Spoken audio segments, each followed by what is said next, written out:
centrale ce vendredi. On retrouve Riyad Ziadaoui, directeur du Centre arabe des recherches et analyses. Bonjour. Le mot d'ordre de cette grève générale est politique. Alors quel est son objectif ? Son objectif, c'est mettre fin à cette ambiance d'agression contre les démocrates tunisiens, contre les opposants tunisiens.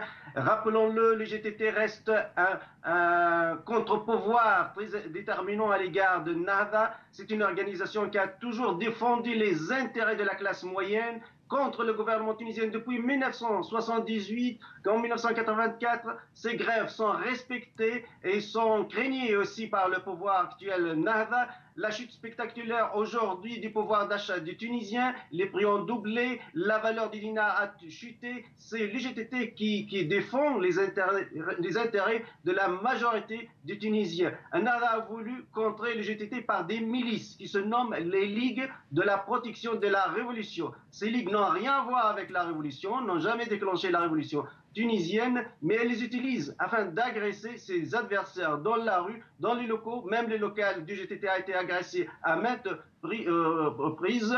Donc, ça nous rappelle un petit peu les SS et les SA nazis de Hitler ou les chemises noires de Mussolini.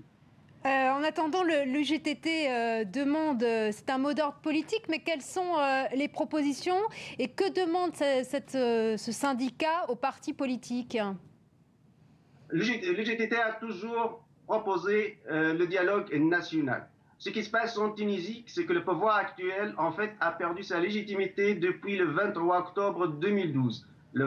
Parce que avec les élections de 23 octobre 2011, tous les partis politiques ont signé un accord que la Constitution sera prête en octobre 2012 et que des élections législatives et présidentielles aussi sont faites en octobre 2012 et la Tunisie quitte le temporaire, le provisoire vers le durable. Or, le Troïka, Nahda n'ont pas respecté ce calendrier électoral. Monsieur Mohamed Brahmi a toujours rappelé ce calendrier électoral. Il a voulu quitter aussi cette assemblée parce qu'il ne respecte pas ce calendrier électoral. Le GTT aussi pousse vers la stabilité du pays en tenant vraiment ces élections. Est-ce qu'elle peut être amenée à jouer un rôle politique, l'UGTT ?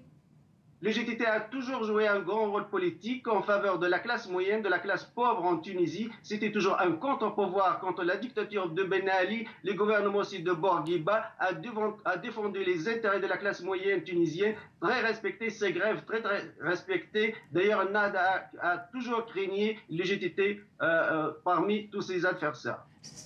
Selon vous, il faut un gouvernement d'union nationale ?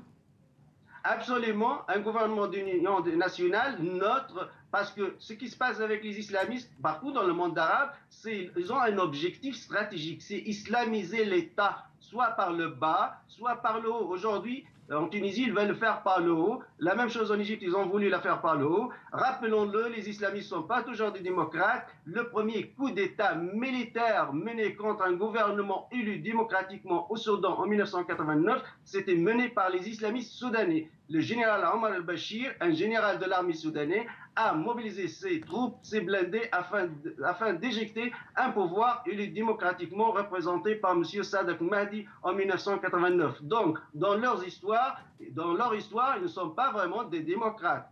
L'expérience l'a montré, ils veulent islamiser l'État, soit par le haut, soit par le bas.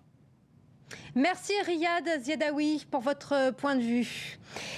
L'Égypte, journée de manifestation, les frères musulmans appellent à la chute du pouvoir de transition et au retour du président déchu, Mohamed Morsi. La justice égyptienne ordonne son incarcération sous l'accusation multiple d'assassinat de militaires et de conspiration avec le Hamas.